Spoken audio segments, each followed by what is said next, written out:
que você não precisa de prazer. Que história é essa que você quer prazer? Você tem que querer o dever.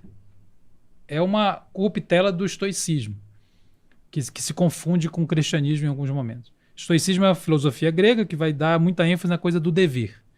Então, o que ela está dizendo? Você não precisa de prazer. E a Bíblia diz o contrário, que você precisa de prazer. Como eu disse, fomos criados para o prazer. E quanto mais a gente tem prazer no que Deus nos deu, mais nós glorificamos a Deus.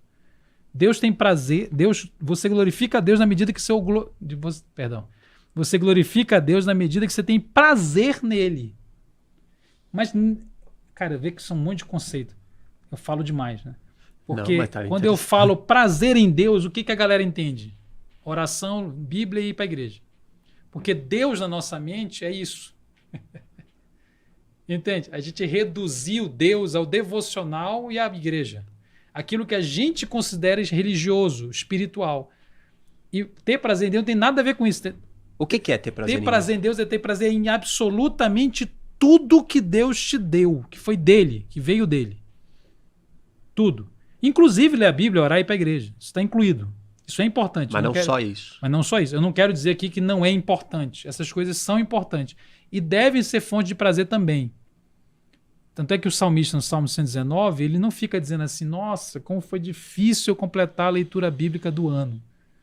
O Salmo 119 é um salmo inteiro, é o maior da Bíblia, falando de como é maravilhoso, como é delicioso. Ele usa expressões, é como mel, é como ouro, e eu me perco, eu fico horas, eu fico maravilhado, eu fico extasiado. Tem outro salmo que fala, é como a costa suspira pela água. Então, a Bíblia ensina a ter prazer também nessas coisas. Ler a Bíblia, orar, ir para a igreja. Alegrei-me quando me disseram, vamos à casa do Senhor. Alegrei-me é uma maneira da Bíblia dizer, tenho prazer, estou feliz. Mas ter prazer em Deus não é só isso. Ter prazer em Deus é tudo que Deus te deu, tudo.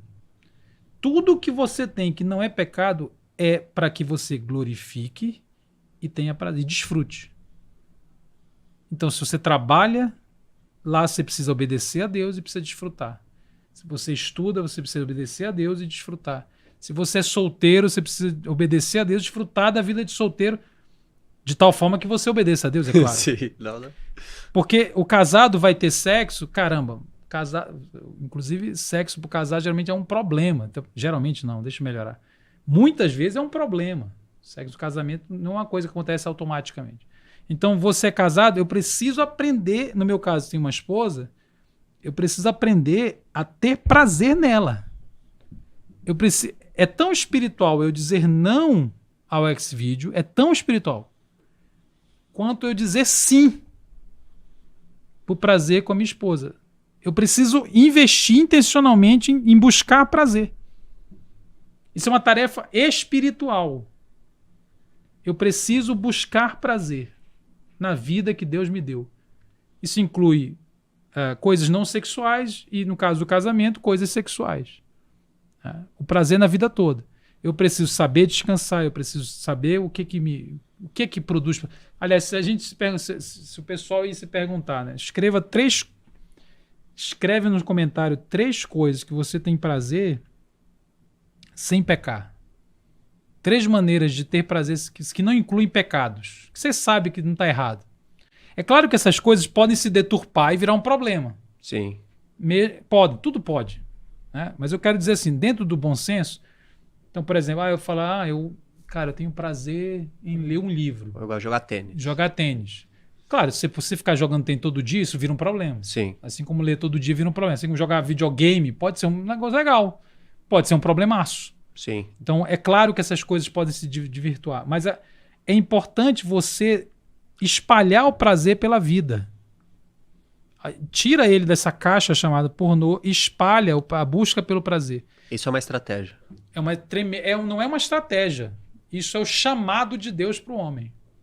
O chamado de Deus para o homem é glorificá-lo. Glorificá-lo é obedecer, não tem jeito. No final do dia é obedecer. Isso requer renúncia.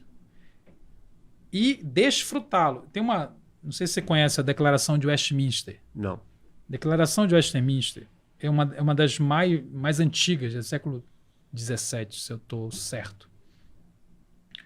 Ela foi feita e ela é seguida por igrejas assim mais históricas. É uma declaração doutrinária, é um catecismo. Tá? E o primeiro artigo diz assim, que o propósito do ser humano é glorificar a Deus e desfrutá-lo plena e eternamente. O que é glorificar? É a parte da obediência. Tá. Aí a gente esquece do desfrutar. Então, eu não estou te dando uma estratégia, Fica muito na linha do medo, às vezes, né? Nossa, eu preciso obedecer, senão... É estoicismo. Deus só me chamou para fazer a coisa certa. Deus te chamou para fazer a coisa certa, o que vai ser difícil. É lógico que vai ter que requerer renúncia, negação, vai doer. Se você pega algumas coisas do estoicismo, você fala, pô, isso aqui é legal, né? Essa ideia, pô... Só não pode confundir com o cristianismo. Porque o cristianismo não é só isso. Sim. Mas o estoicismo clássico, aqui para ser honesto com os estoicos, é claro que existem versões também. Então, a versão clássica grega, ela não dizia literalmente que a vida não tinha prazer. Ela colocava o prazer em coisas mais, entre aspas, superiores. Só que ele carecia dessa ideia, ele sofria ainda dessa ideia de coisas superiores e inferiores que o cristianismo tem dificuldade de lidar. Porque o cristianismo não pode ser uma coisa... como é que a gente chama, meu Deus? Fugiu a palavra. Ele não pode dividir, né? Segregar as coisas. É tudo uma coisa só. Sim.